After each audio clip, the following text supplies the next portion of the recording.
Jai Hind दोस्तों, welcome back to Smart Eyes Foundation. You are watching Pre-Secure with me Raj Gaurav, and on today October 24, I will discuss these topics from current affairs. So let's discuss the agenda for today. The very first topic which I will discuss today is Police Commemoration Day. Police Commemoration Day जिसको अभी recently ही celebrate किया गया, कब? 21 अक्टूबर को। पूरे भारत में जितने भी हमारे पुलिस फोर्सेस के जवान हैं, उनके शहादत को, उनके वैलर को सेलिब्रेट करने के लिए, उनकी बहादुरी को सेलिब्रेट करने के लिए पुलिस कॉमेमोरेशन डे मनाया जाता है। आज इसके डिटेल्स हम लोग देखेंगे। The second topic is global burden of disease report. Global burden of disease report, जरा ध्यान से इस टर्म को देखो और थोड़ा प्री सिक्योर का सेशन याद करो। तो प्रीवियस प्री सिक्योर के सेशन में मैंने तुम्हें वर्ल्ड हेल्थ समिट के बारे में बताया है, वर्ल्ड हेल्थ समिट के बारे में। इसी वर्ल्ड हेल्थ समिट में एक रिपोर्ट और निकल कर आया, क्या? Global burden of disease report, कि पूरी दुनिया में कौन सी डिजीज का बर्डन लोगों पर पड़ रहा है।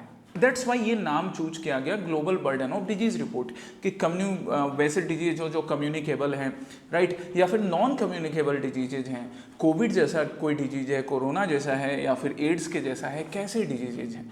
इसका एक बड़ा अच्छा रिपोर्ट वर्ल्ड हेल्थ समिट में आया, जो हमें अपने जीएस पेपर 3 में हेल्प करेगा, राइट, इवन जीएस पेपर 2 में हेल्प करेगा। सस्टेनेबल डेवलपमेंट गोल्स को अचीव करने के लिए ये रिपोर्ट हमें हेल्प करेगा, हमें मोटिवेट करेगा कि आपको इन डिजीजेज से लड़ना है। Third topic is Indian scopes all, the species which was mentioned in the news. अभी दिवाली गुजरा और दिवाली में सबने माँ लक्ष्मी की पूजा की, और माँ लक्ष्मी का वाहन है उल्लू। हम ऐसा ही एक इंडियन स्पीसीज ऑफ ओल की उल्लू की बात करेंगे कि क्यों ये न्यूज में रहा। देखो, वैसे जब भी ओल की बात की जाती है ना, माँ लक्ष्मी के साथ, तो ये एक रिलीजियस बिलीफ है, तो वो एसोसिएटेड है। ओल जो होता है ये ना एक इंडिकेटर स्पीसीज भी है। अगर किसी इकोसिस्टम में आपको ओल मिल रहे हैं, उल्लू मिल रहा है, इसका मतलब क्या हुआ कि वो जो रीजन है ना, वहाँ पे बाकी इंसेक्ट्स के प्रेजेंस सही हैं, वो इंसेक्ट्स ही इनका खाना होते हैं। तो उल्लू जो है, जो ऑल है, वो उन इंसेक्ट्स को खा रहे हैं, और उन इंसेक्ट्स का वहाँ पे प्रेजेंस दिखाता है कि वहाँ पे ग्रीनरी है। That's why these are considered as indicator species, अच्छे हेल्थ को दिखाने के लिए जरूरी होते हैं। इनके बारे में हम डिटेल में देखेंगे। देन फोर्थ टॉपिक होगा skilling for AI readiness. India के यूथ पॉपुलेशन, यंग पॉपुलेशन को एआई, आर्टिफिशियल इंटेलिजेंस के साथ रेडी करना, ये एक इनिशिएटिव है जिसको हम सोर इनिशिएटिव बोलते हैं, skilling for AI readiness initiative. Fifth topic would be central Asian mammals initiative. Again animals के कंजर्वेशन से रिलेटेड, फौना के कंजर्वेशन से रिलेटेड एक global initiative, central Asian mammals initiative.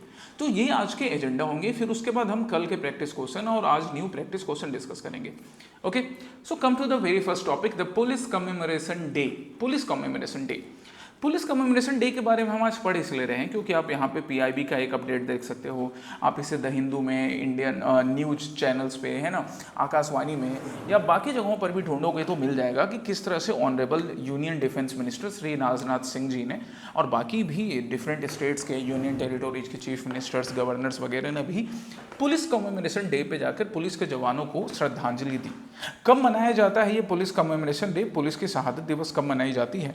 तुम में से कई लोग भी आगे जाकर पुलिस सर्विसेज ज्वाइन करोगे या आपके फैमिली वाले पुलिस में होंगे, तो this day is really a day to make proud over them. वैसे ये प्राउड हमें रोज मिलता है, बस एक स्पेसिफिक डे बनाया गया कि हम इस दिन तो जरूर उनको याद रखें, हमें रोज उन पर गर्व है। हमें अपने, जैसे हम इंडिपेंडेंस डे मनाते हैं ना 15 अगस्त को, रिपब्लिक डे मनाते हैं 26 जनवरी को, पर सिर्फ उसी दिन थोड़ी देशभक्ति होती है, देशभक्ति हर रोज होती है। एक खास दिन बनाया जाता है कि वो दिन उनके लिए रखा जाएगा।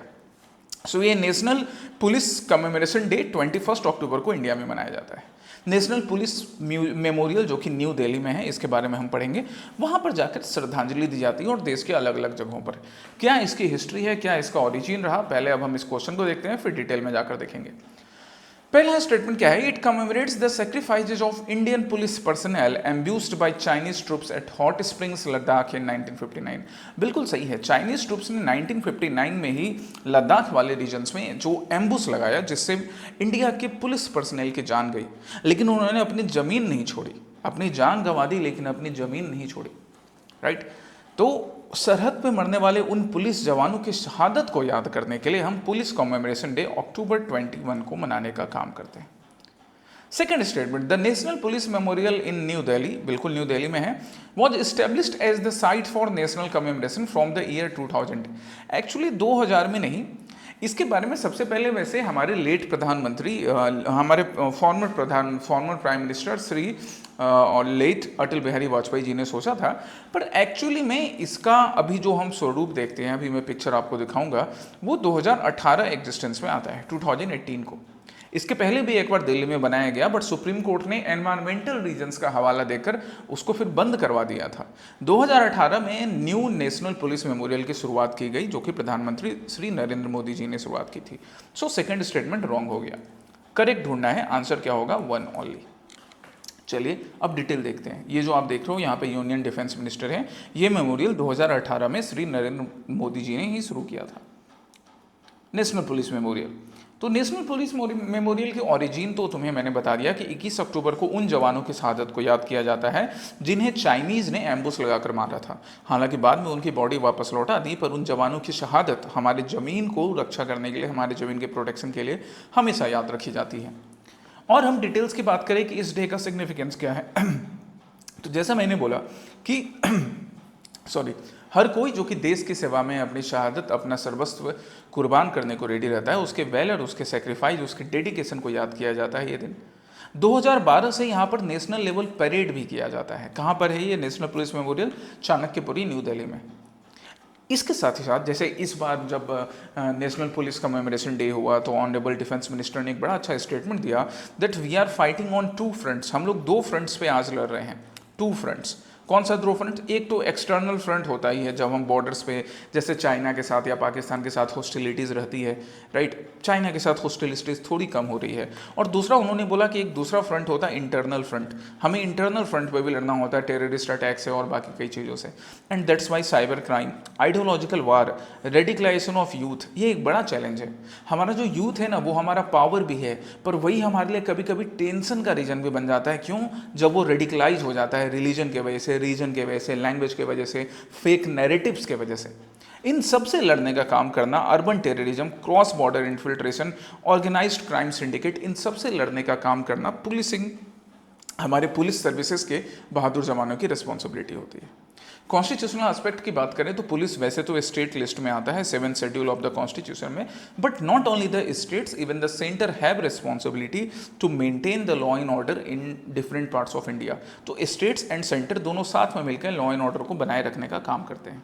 इसमें सेंट्रल एजेंसी भी टाइम टू टाइम हेल्प करती है।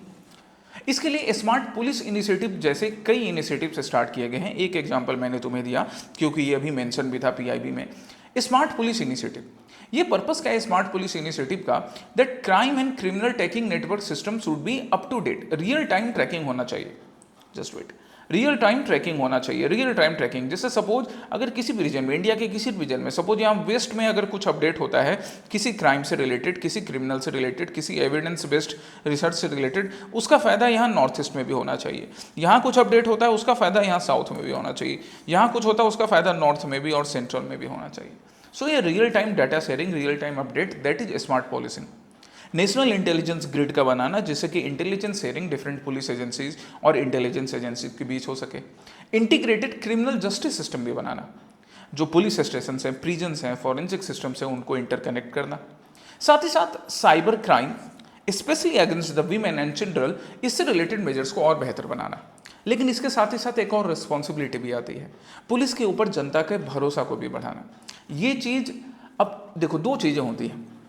हम आज नेशनल पुलिस कमेमोरेशन डे की बात कर रहे हैं, जहाँ पे पुलिस के जवानों की शहादत, उनके त्याग, उनके बलिदान को याद रखा जाता है।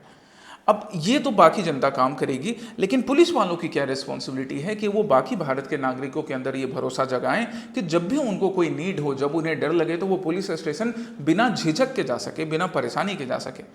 वो पुलिस वालों की तरफ सम्मान से देखे, डर से नहीं, घृणा से नहीं। ये चीज़ पुलिसिंग में बहुत सही करने की ज़रूरत है। And my dear students, that's what I am appealing to you कि कल को तुम जाकर जब एडमिनिस्ट्रेशन का या पुलिस सर्विसेज का पार्ट बनो तो ये चीज़ सही करने की कोशिश कीजिएगा। ठीक है, चलिए अब हम नेक्स्ट टॉपिक पर चलते हैं, नेक्स्ट क्वेश्चन पर। अच्छा, स्मार्ट पुलिस इनिशिएटिव की बात करें तो 21 अगस्त 2017 को union ministry of home affairs ने लॉन्च किया था। चलिए next topic is global burden of disease report, GBD report. GBD report इसी साल के वर्ल्ड हेल्थ समिट, कहाँ पर हुआ था वर्ल्ड हेल्थ समिट? अभी मैंने तुम्हें बताया है। तो वर्ल्ड हेल्थ समिट कहाँ पर हो रहा है भैया? तुमको मैंने बताया कि ये बॉन जर्मनी, और साथ ही साथ ऑनलाइन प्लेटफॉर्म मतलब offline and online hybrid mode पे जर्मनी और ऑनलाइन के थ्रू 2025 में वर्ल्ड हेल्थ समिट ऑर्गेनाइज किया गया। और यहीं पे global health burden report issue किया गया जिसमें बताया गया that heart diseases are leading cause of death in India, focus must shift to healthy ageing. कितना बढ़िया ये फ्रेज यूज किया गया है कि हम लोग हर रोज, जैसे आज 23 अक्टूबर पास हो गया, 24 अक्टूबर के लिए मैं आपके लिए प्री सिक्योर कर रहा हूँ, तो एक दिन तो हमारा एज कम हो चुका है, एक दिन हम जी चुके हैं, पर ये हेल्दी एजिंग हो सके ये बहुत ज़रूरी है। बिकॉज हार्ट डिजीजेज ने डेथ का नया कारण बन रहा है। हम सबको लाइफ में कई टाइप के टेंशन, कई टाइप की परेशानियों का सामना करना पड़ता है। इन सब की वजह से कई ऐसे चैलेंजेस होते हैं जिसके बारे में आज हम इस रिपोर्ट में पढ़ेंगे। पहला स्टेटमेंट देखिए, it was launch at the world health summit Berlin 2025, एकदम करेक्ट है, वर्ल्ड हेल्थ समिट 2025 बर्लिन में इसको लॉन्च किया गया। As per the latest report, non communicable diseases account for nearly 2/3 of world's total mortality and morbidity. बहुत बड़ा figure है। अपने आंसर्स में अपने तुम जीएस के GS2 GS3 जहाँ भी पूछे वहाँ याद रख सकते हो कि 2/3 जो है ना, 2/3 पूरी दुनिया की मोर्टेलिटी एंड मॉर्बिडिटी वो किस पे डिपेंड, वो किसके वजह से हो रही है? नॉन कम्युनिकेबल डिजीजेस की वजह से। मतलब वो एड्स की वजह से नहीं है, वो टीबी की वजह से नहीं है, वो है हार्ट अटैक की वजह से, वो है एंग्जाइटी की वजह से, वो है डायबिटीज की वजह से, जो सब नॉन कम्युनिकेबल डिजीजेज है। 2/3 डेथ इनकी वजह से होती है। Non communicable diseases are also known as chronic disease, बिल्कुल इनको हम क्रॉनिक डिजीज बोलते हैं, which tend to be of long duration and are the result of a combination of genetic, physiological, environmental and behavioural factors. बिल्कुल इन सब चीज़ों की वजह से ही तो डायबिटीज़ होती है। इनकी चीज़ों की वजह से कई टाइप की हमें प्रॉब्लम्स होती है। कभी लंग की प्रॉब्लम होती है, कभी साइकेट्रिक प्रॉब्लम होती है, हम दिमाग से परेशान रहते हैं, हम दिमाग से, दिल से, अपने शरीर के बाकी अंग से, जो कि कहीं ना कहीं हमारे सोचने, हमारे एक्ट करने के तरीकों को प्रभावित करता है, नॉन कम्युनिकेबल डिजीज में काउंट होते हैं। तीनों स्टेटमेंट यहाँ पे सही हैं। करेक्ट ढूंढना था, आंसर क्या होगा? 1, 2 एंड 3। ये फिगर से याद रखिएगा, ये सब बहुत इंपॉर्टेंट फिगर है एग्जामिनेशन के लिए, मेंस के लिए भी। ये सब मैंने यहाँ पे डिटेल में मेंशन कर रखा है। चलिए, सो global burden of disease report world health summit 2025 में इशू किया गया। इसका थीम बार बार मैं तुमको रिपीट कर रहा हूँ, प्रीलिम्स के लिए ऐसे थीम्स बड़े इंपॉर्टेंट होते हैं। क्या थीम था? Taking responsibility for health in a फ्रेगमेंटिंग world. और क्या क्या फाइंडिंग्स मिली कि दुनिया की 2/3 जो लगभग डेथ है वो नॉन कम्युनिकेबल डिजीजेस की वजह से होती है। बोथ मोर्टेलिटी, मोर्टेलिटी मतलब डेथ, एंड मॉर्बिडिटी, मॉर्बिडिटी मतलब इलनेस और डिजीज। तो morbidity turns into mortality actually. जब आप किसी इलनेस या डिजीजेस से अफेक्टेड हो तो वो अल्टीमेटली किसी मोर्टेलिटी में कन्वर्ट होता है। और किसके वजह से हो रहा है? 2/3 से ज़्यादा किसके वजह से, या अराउंड 2/3 किसके वजह से? नॉन कम्युनिकेबल डिजीजेस की वजह से। और ये एक बड़ा चेंज है, हम इंडिया की ही बात कर रहे हैं तो बड़ा चेंज है, क्योंकि 1990 में ना डायरिया जैसी चीज़ों की वजह से डेथ होती थी, बट 2023 से हम क्या देख रहे हैं कि हार्ट कंडीशंस की वजह से डेथ हो रही है। इवन कोविड-19 जो है ना, वो भी दुनिया में एक टाइम था जब कोविड की वजह से अनफॉर्चुनेटली कई लोगों की जान गई, पर 2023 में अब वो पीछे हो गया है। अब 2023 में कोविड से ज़्यादा, मतलब कोविड ने जितना लोगों को मारा उससे ज़्यादा 2023 में नॉन कम्युनिकेबल डिजीज से लोगों की डेथ हुई। मतलब इतना बड़ा चैलेंज है नॉन कम्युनिकेबल डिजीज, जिसको लोग इग्नोर करते हैं। अब नॉन कम्युनिकेबल डिजीज क्या है, उसके लिए हम WHO को देखें तो WHO क्या बोलता है? WHO का डेफिनेशन क्या बोलता है? That non communicable diseases are the chronic disease which tend to be of long duration. Mental pressure, mental tension, ये धीरे धीरे धीरे आपको किस तरह खाता है मालूम नहीं पड़ता है, पर क्या करें, इंसान है, जिंदा रहने के लिए थोड़ा टेंशन लेना पड़ता है मजबूरी में। पर उसके साथ साथ अपने हेल्थ का भी ख्याल रखना चाहिए, तुम्हें, हमें, हम सबको। ठीक है, ये सारी चीज़ें ना, और एनवायरमेंटल फैक्टर से भी अराइज होता है। जैसे suppose if we are living in a very polluted environment, तो हमारे दिमाग पे, या फिर हम एक ऐसे एनवायरनमेंट में रह रहे हैं जहाँ पे साउंड पॉल्यूशन ज़्यादा होता है, हम ऐसे एनवायरनमेंट में रह रहे हैं जहाँ पे डस्ट पॉल्यूशन ज़्यादा होता है, because of this non communicable diseases arise होते हैं। अस्थमा जैसी डिजीज अराइज होती है, देखो अस्थमा भी मैंने यहाँ मेंशन कर रखा है। डायबिटीज़ भी अराइज होता है हमारे बैड फूडिंग हैबिट की वजह से। कभी कभी ये जो डायबिटीज़ जैसे जो डिजीज है, जेनेटिक भी होती है, ये पास भी होती है मदर से उसके चाइल्ड में या फादर से उसके चाइल्ड में। हार्ट अटैक आजकल एक बड़ा रीजन बन रहा है, यूथ में भी देखा जा रहा है। ये सारे नॉन कम्युनिकेबल डिजीजेज हैं जो 2/3 ऑफ मॉर्बिडिटी एंड मोर्टेलिटी के लिए रिस्पॉन्सिबल है। इसके अलावा इस रिपोर्ट में एक और चीज़ का मेंशन किया गया, 4th United Nations high level meeting on non communicable disease and mental health. मतलब यूनाइटेड नेशंस क्या कर रहा है, वो अपनी एक मीटिंग करता है। किस चीज़ के लिए मीटिंग करता है? मेंटल हेल्थ से रिलेटेड अवेयरनेस को बढ़ाने के लिए और नॉन कम्युनिकेबल डिजीजेस को कम करने के लिए। इसने एक टारगेट रखा है कि 2030 तक हम क्या करेंगे, 150 मिलियन फ्यू टोबैको यूजर्स, मतलब हम कम करेंगे टोबैको यूजर्स को। 150 million more people with hypertension under control, कि 150 मिलियन लोगों को हम हाइपरटेंशन से बचा लेंगे। And 150 million more people with access to mental health care. Mental health care हमारे देश में ना बहुत जरूरी है। हमें पेट में दर्द होता है, हम जाके मार्केट से दवा खरीद के ले आते हैं। फीवर होता है, हम मार्केट से पैरासीटामोल ले आते हैं। जुकाम होता है, हम मार्केट से दवा ले आते हैं। पर हमारे दिमाग में क्या उथल पुथल चलते रहती है, इसके लिए हमें दवा जल्दी नहीं मिलती। इसके लिए हम बात नहीं कर सकते। किसी साइकेट्रिस्ट के पास जाओ, पड़ोसी को पता चल गया, दोस्त को पता चल गया, वो तुमको पागल डिक्लेयर कर देगा। ये सोच बदलने की जरूरत है। ये एक्सेसिबल होना मेंटल हेल्थ केयर बहुत जरूरी है, जो कि यूएन हाई लेवल मीटिंग का भी टारगेट है। एंड दैट्स वाई इन्होंने एक और टारगेट रखा, that the country should aim to spend 1.1 to 1.7% of GNI gross national income on non communicable diseases. ये बहुत बड़ा अच्छा टारगेट है, एम्बिशियस टारगेट है, जिससे कि हम सस्टेनेबल डेवलपमेंट गोल्स के 3.4 वाले टारगेट को अचीव कर पाएंगे। 3.4 हेल्थ से रिलेटेड ये टारगेट हो गया सस्टेनेबल डेवलपमेंट गोल्स का। कैसे नॉन कम्युनिकेबल डिजीजेज से हमें बचने की जरूरत है, तो diabetes, depression, anxiety disorders, high blood pressures, air pollution and smoking. तो हीरोगिरी फूफू करने में नहीं है, ये बात बिल्कुल याद रखो। अगर फूफू करते हो तो उसको छोड़ दो बाबू, है ना, कुछ फ़ायदा नहीं है उसमें, राइट। बाकी डायबिटीज़, डिप्रेशन, एंजाइटी डिसऑर्डर्स जो हैं, इन सब से लड़ने के लिए ज़िंदगी में देखिए चैलेंजेस रहेंगे, है ना। मैं ऐसा नहीं बोलता कि तुम्हारी ज़िंदगी में कोई टेंशन नहीं होगा, किसी टाइप की परेशानी नहीं होगी, वो होगा, इंसान है, रहेगा ही। बट अगेन उससे लड़ने के लिए खुद को तैयार करना ना, ये भी हमारी रिस्पॉन्सिबिलिटी बनती है। अगर हम अपने पाँव पे खड़े होकर ही नहीं चल सकेंगे तो फिर बाकी काम कैसे करेंगे। जिन चीज़ों को लेकर हमारे अंदर अगर परेशानी है कि हमें वो अचीव करना था वो नहीं कर पाए, अपने माता पिता के लिए कुछ करना था वो नहीं कर पाए, अपने लिए कुछ करना है वो नहीं कर पा रहे हैं, ठीक है, उसके लिए आप लड़ते रहो, उसके लिए कोशिश करते रहो, लेकिन वो खड़े रह कर ही कोशिश कर पाओगे। अगर बेड पर गिर जाओगे तो फिर वो कैसे कंप्लीट होगा। So that's why take care of your health. Okay, third topic पर मिलते हैं। थर्ड टॉपिक क्या है, Indian scops all.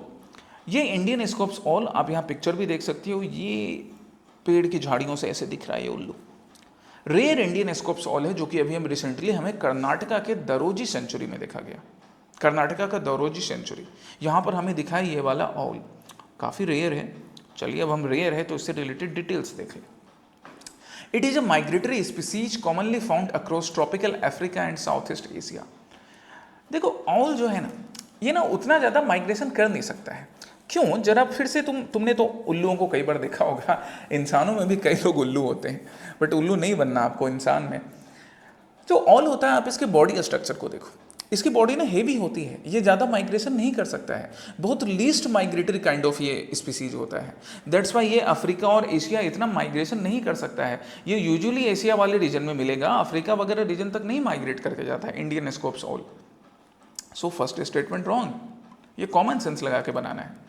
Second, the Indian scops all feed primarily on insects and it's active during the night. Night में होता है, ये तो बिल्कुल है। रात को बचपन में ज़्यादा देर तक जागे रहते थे, या अभी भी कभी कभी अगर रात को ज़्यादा देर जाग लें, अगर सपोज OTT बिंज वॉच करने के लिए, तो मम्मी से अभी भी डांट पड़ती है, करे उल्लू हो गए हो क्या, रात में क्यों जाग रहे हो। तो नॉक्टर्नल स्पीसीज होते हैं, रात को ये जागते हैं और इंसेक्ट्स खाते हैं, जैसा मैंने तुम्हें बोला। दैट्स वाई इंडिकेटर स्पीसीज के रूप में भी इनको काउंट किया जाता है कि ये इंडिकेटर स्पीसीज हैं, गुड हेल्थ ऑफ इकोसिस्टम को शोकेस करते हैं, इंसेक्ट्स को खा रहे होते हैं। It is listed as least concern under the IUCN red list. Yes, वैसे तो रेयर स्पीसीज है ना, इसकी साइटिंग रेयर होती है, लेकिन IUCN अभी भी इसको लिस्ट कंसर्न कैटेगरी में ही रखता है। करेक्ट स्टेटमेंट्स क्या हो गए, 2 और 3 ओनली।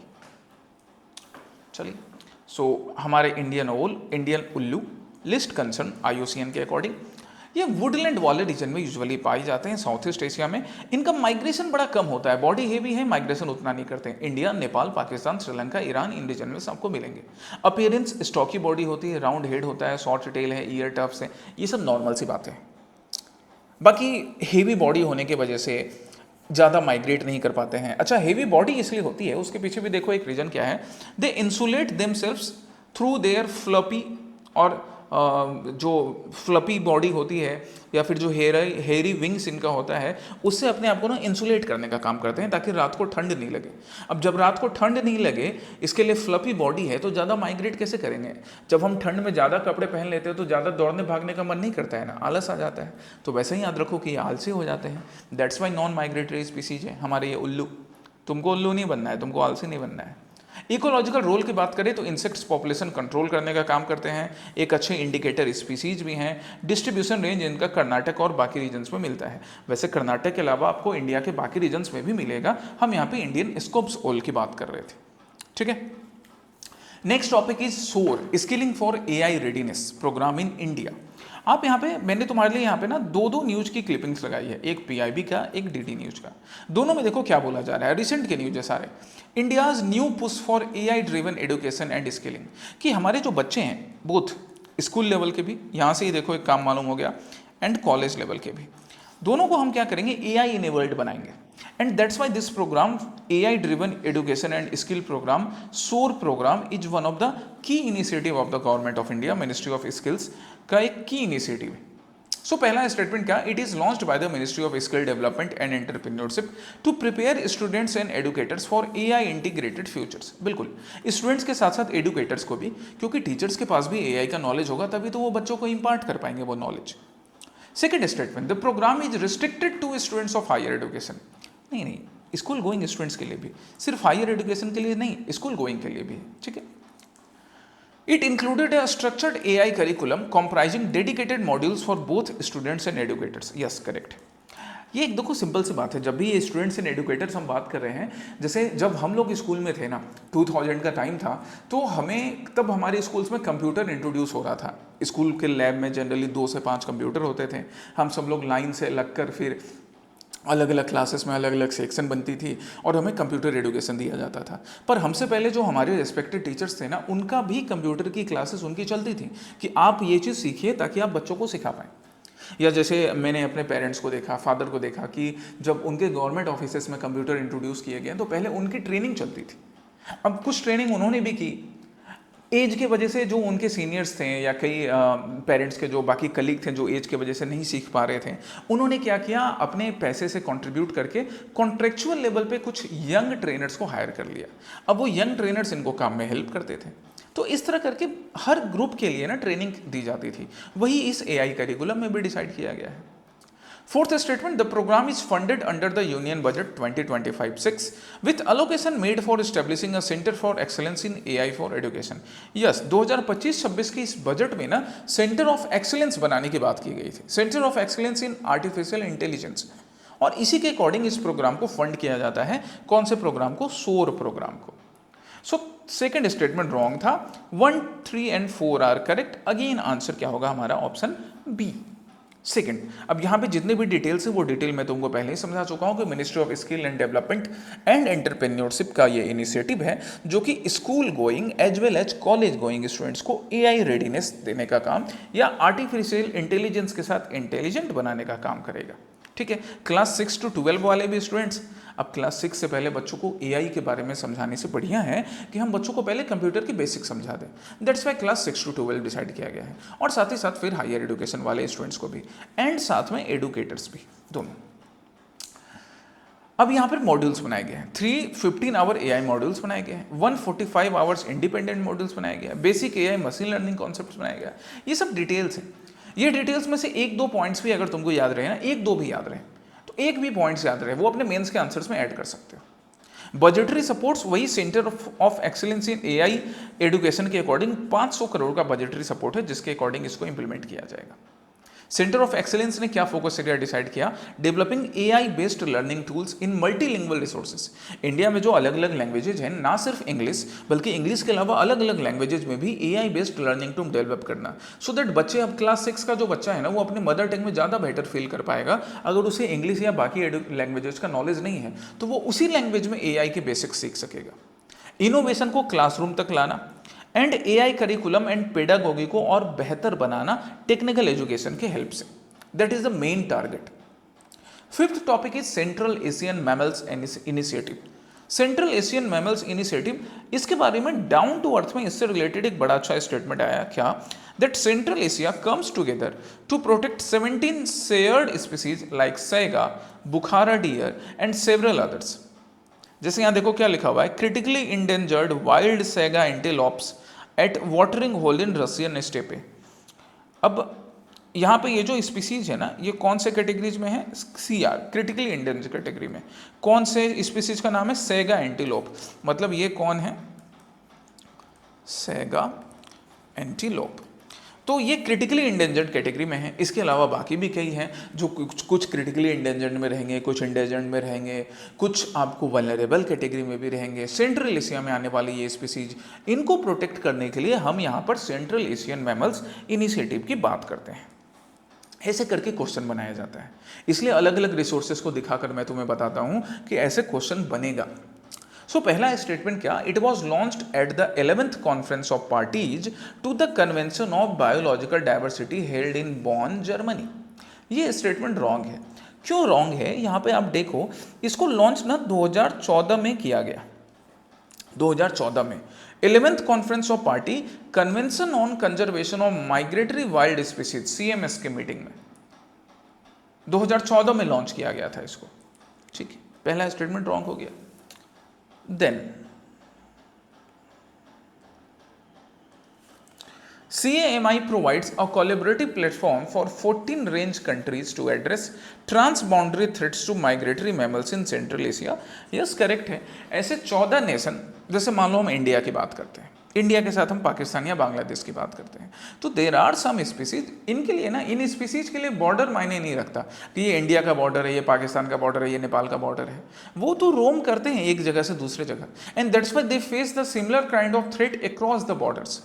इनको बचाने के लिए CAMI नाम का इनिशिएटिव किया गया। India is a member of CAMI and focuses on species that connect its ecosystem with those of Central Asia. Yes, correct. India CAMI का मेंबर है, तभी तो आज हम बात भी कर रहे हैं।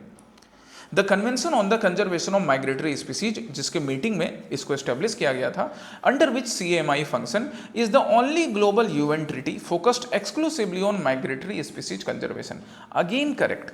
CMS नाम का एक कन्वेंशन है जिसको हम कंजर्वेशन ऑफ माइग्रेटरी स्पीसीज के नाम से जानते हैं गाइज। ये इकलौता UN ट्रीटी है, याद रखो, इकलौता UN ट्रीटी है जो कि माइग्रेटरी स्पीसीज के कंजर्वेशन के लिए अपना काम करता है।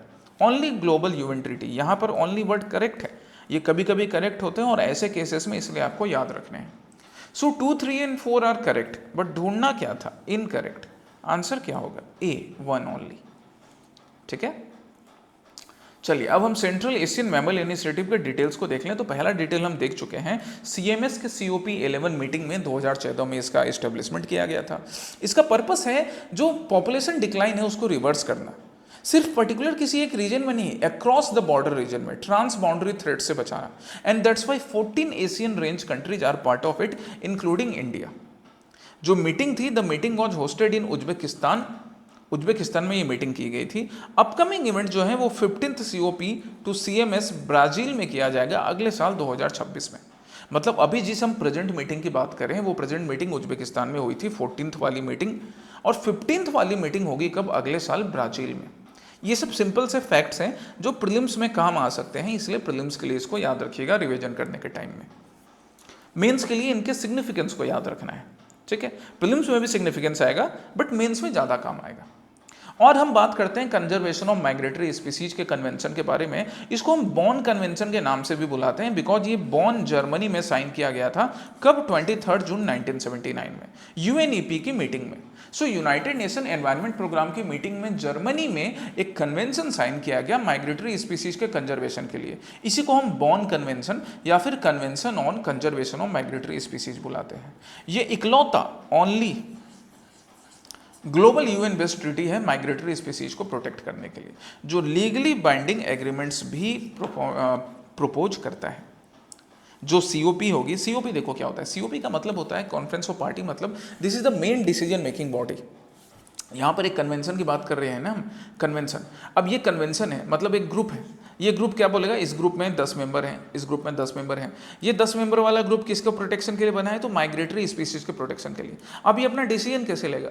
तो डिसीजन लेने के लिए क्या करते हैं, एक हाई लेवल बॉडी बनाते हैं जिसको हमने क्या बोला, COP बनाया। और यही COP कॉन्फ्रेंस ऑफ पार्टी इनके डिसीजंस लेने का काम करती है।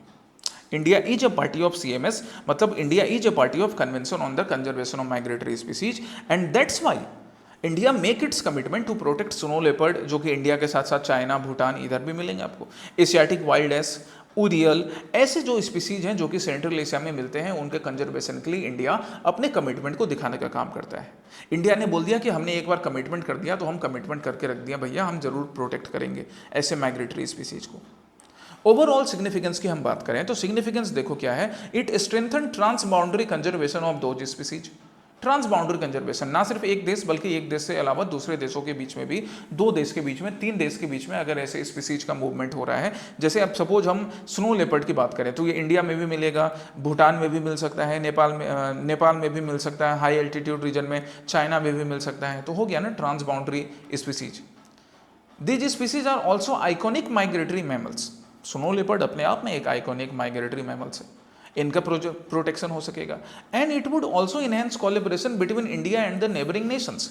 इंडिया और चाइना मिलकर अगर स्नो लेपर्ड का कंजर्वेशन करेंगे तो कहीं ना कहीं दोनों देशों के देश रिलेशन बेहतर होंगे, दोनों एक दूसरे के क्लोज आएंगे। So these are the significance, इससे हम दो देश के बीच के रिश्ते भी बढ़िया बना सकते हैं। क्लियर है ये चीज? अब हम प्रैक्टिस क्वेश्चन पे चलते हैं। अच्छा, प्रैक्टिस क्वेश्चन पे आने से पहले CAMI के अंदर जो हम सेंट्रल एशिया के माइग्रेटरी स्पीसीज कंजर्वेशन की बात कर रहे हैं, ये 17 स्पीसीज आप यहाँ पे देख सकते हो, इनके कंजर्वेशन के बारे में काम चल रहा है। ओके, इसमें से कई ऐसे स्पीसीज होंगे जो इंडिया में नहीं मिलेंगे और कुछ हैं जो इंडिया में मिलते हैं। पहला प्रैक्टिस क्वेश्चन जो कल मैंने दिया था वो दिया था मैंने ancient monuments and archaeological sites and remains act के बारे में। मतलब ये ancient monuments and archaeological sites and remains act जो है ना, ये क्या करता है, एंशिएंट मॉन्यूमेंट्स को डिफाइन करता है। किस तरह से ये एंशिएंट मॉन्यूमेंट्स को डिफाइन करता है तुम्हें पहले समझ लो, फिर मैं डेफिनेशन भी अभी यहाँ अटैच कर देता हूँ। ये एंशिएंट मॉन्यूमेंट को बताता है कि any kind of monument which might be erected by the humans, वो पर्टिकुलर किसी डायनेस्टी से रिलेटेड हो, वो पर्टिकुलर किसी टाइमलाइन से रिलेटेड हो, वो ह्यूमन इवोल्यूशन को दिखाता हो, वो हिस्ट्री में किसी पर्टिकुलर चेंज को दिखाता हो, वैसे जो भी मॉन्यूमेंट्स होंगे, जो स्ट्रक्चर्स होंगे ना, वो एंशिएंट मॉन्यूमेंट कहलाएंगे as per this act. It extends to the whole of India. Yes, it is correct, ये पूरे इंडिया में एप्लीकेबल होता है। The religious customs are subject to statutory regulation at the sites covered under the Ancient Monuments and Archaeological Sites and Remains Act। इसका कहने का मतलब हुआ कि जो आर्टिकल 25 होता है ना, जैसे फंडामेंटल राइट का, इसके अंदर हमारे रिलीजियस कस्टम्स जैसे प्रोटेक्टेड होते हैं, बट वो ना रिस्ट्रिक्टेड रहते हैं। मतलब क्या है कि सपोज एक एंशिएंट मोनूमेंट है, जैसे हम एंशिएंट मोनूमेंट की बात करते हैं, चलो ताजमहल है ना। अब ताजमहल एक एंशिएंट मोनूमेंट है, अब ताजमहल एक एंशिएंट मोनूमेंट है, बट यहाँ पे अगर सपोज कोई भी ग्रुप जाकर, ताजमहल हो गया, हम ताजमहल के अलावा चलो हम एंशिएंट मोनूमेंट की बात करते हैं, किसका, हम्पी रूइंस का, है ना, हम्पी रूइंस का, विजयनगर का कैपिटल, या जो भी इंडिया में बहुत जगह एंशिएंट मोनूमेंट्स हैं। आप अपने आसपास भी ढूंढ सकते हो क्या क्या एंशिएंट मोनूमेंट्स है आपके आसपास। वहाँ पे कोई भी ग्रुप जाकर, कोई भी रिलीजियस ग्रुप है ना, ABCD, मेजॉरिटी, माइनॉरिटी, कोई भी ग्रुप जाकर बोले कि हमें यहाँ पे पर्टिकुलर रिलीजियस फंक्शन परफॉर्म करना है, क्यों भैया, हम आर्टिकल 25 का हवाला देंगे या बाकी फंडामेंटल राइट का हवाला देंगे, पर ये एक्ट बोलेगा कि नहीं, तुम्हारे राइट्स रिस्ट्रिक्टेड है, तुमको ये बात मालूम होनी चाहिए, और नहीं मालूम है तो कम से कम जाके प्री सिक्योर देख लो तो मालूम हो जाएगा। सो ये चीज़ याद रखिएगा, ये आपको पॉलिटी से रिलेटेड भी प्रीलिम्स के क्वेश्चन हेल्प करने में हेल्प करेगा और मेंस में भी GS 2-3 में हेल्प करेगा। That the religious customs are restricted at those places which are covered under ancient monuments and archaeological sites and remains act. तीनों स्टेटमेंट यहाँ पे करेक्ट हो गए। आंसर क्या होगा, 1, 2 and 3। ओके, इंडियन एलिफेंट्स की बात करें, दूसरा स्टेटमेंट मैंने इंडियन एलिफेंट के बारे में दिया था, दूसरा practice question. So Indian elephant का जो ग्रुप होता है ना, उसकी जनरली लीडर जो होती है वो फीमेल होती है। हथनी जो होती है female elephant, it actually acts as the leader, right. यहाँ पे मैट्रियार्की चलती है, मैट्रियार्की, राइट। मैट्रियार्की बोलो, मैट्रिलिनियल बोलो, वैसे मैट्रिलिनियल नहीं है, मैट्रियार्कियल होगा। Leader is the female. इंसानों में फीमेल लीडर्स कम मिले, बट यहाँ एलिफेंट्स में फीमेल लीडर होता है। वाह, अच्छी बात है। Second, among the states in India, Karnataka continues to be home of the largest elephant population. Correct, Karnataka में सबसे ज़्यादा आपको एलिफेंट मिलेंगे। The average life expectancy of an elephant is about 70 years, लगभग 70 साल इनका उम्र होता है। अगेन तीनों स्टेटमेंट यहाँ पर भी करेक्ट हो गए इंडियन एलिफेंट से रिलेटेड। ओके, अब आपके लिए आज का प्रैक्टिस क्वेश्चन, पहला प्रैक्टिस क्वेश्चन है कोरोनल मास इजेक्शंस के बारे में। पहले भी मैंने प्री सिक्योर में CME कोरोनल मास इजेक्शंस डिस्कस किया है, आप रिवाइज करते रहो, इसलिए मैं पहले पीछे से भी उठाकर कुछ प्रैक्टिस क्वेश्चन डालूंगा और दूसरा प्रैक्टिस क्वेश्चन है एम्प्लॉयज प्रोविडेंट फंड ऑर्गेनाइजेशन से रिलेटेड, EPFO से रिलेटेड, जिसका एक एग्जामिनेशन भी आने वाला है। ये दोनों आपके आज के प्रैक्टिस क्वेश्चंस हो गए। इन दोनों प्रैक्टिस क्वेश्चंस को अटेम्प्ट कीजिए। मंडे टू फ्राइडे का जो प्री सिक्योर का सेशन है वो आपका मंडे टू फ्राइडे का कंप्लीट हुआ। इवन दिवाली के दिन भी मैंने छुट्टी नहीं लेकर तुम्हारे लिए प्री सिक्योर प्रिपेयर किया था।